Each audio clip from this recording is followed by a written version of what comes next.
Aldeno-Garibaldina, netta vittoria per i giallorossi d'Aldeno. Nel primo tempo giocano meglio i locali, ma a trovare il vantaggio sono gli ospiti al 40° con Xeca.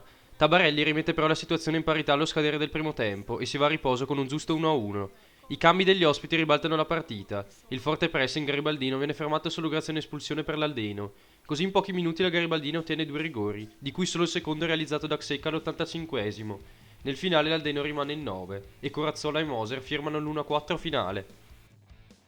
Azzurra-Marco, prima vittoria stagionale per l'Azzurra che piega il Marco. Chi passa in vantaggio subito sono gli ospiti al quinto con Gasperotti su rigore, che raddoppiano 10 minuti dall'intervallo con Brusco.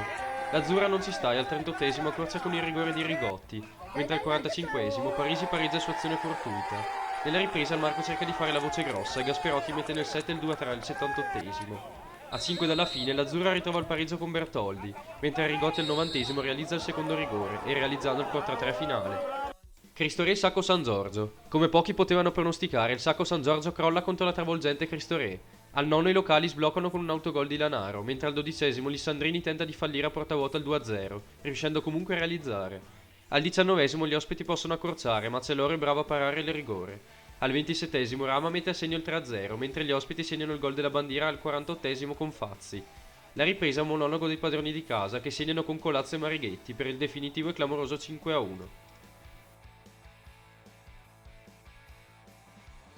Dolasiana Spormaggiore. Lo Spormaggiore trova la prima vittoria a Meano. Il vantaggio arriva al 15° con una punizione di Marco Tanel, propiziata anche da una deviazione. I locali sono in difficoltà e rischiano di crollare alla mezz'ora, ma lo stesso Tanel spreca un rigore. La timida reazione della Dolasiana è facilmente gestita dagli ospiti, che all'85° riescono anche a raddoppiare con Endrizzi, che realizza solo davanti al portiere lo 0-2 finale. La Dolasiana rimane a secco, mentre lo Spormaggiore si porta a quota 5.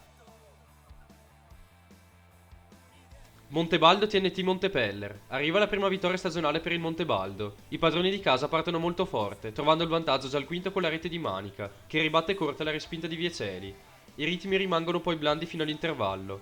Il secondo tempo è più combattuto, con la TNT che prova a reagire, scoprendosi anche un po'. Questa leggerezza viene punita al 92° con il raddoppio dei locali e con la rete di Folladori su assist di Manica. La TNT torna a casa ancora senza i primi 3 punti stagionali. Trambileno-Volano. Vince ancora il Volano portandosi in seconda posizione. All'inizio però gli ospiti tremano per l'incrocio colpito da Simonetti. Gol sbagliato, gol subito. Al 30° Maffei mette a segno lo 0-1, mentre Malesardi al 43° segna il raddoppio su ribattuta. Nella ripresa il Volano continua la pressione e al 47° Gatti firma il netto e meritato 0-3. Il Trambileno vuole accorciare ma non trova la via del gol. Bisogna attendere l'88° per il gol della bandiera locale, firmato da Gallo. Un match divertente che finisce quindi 1-3.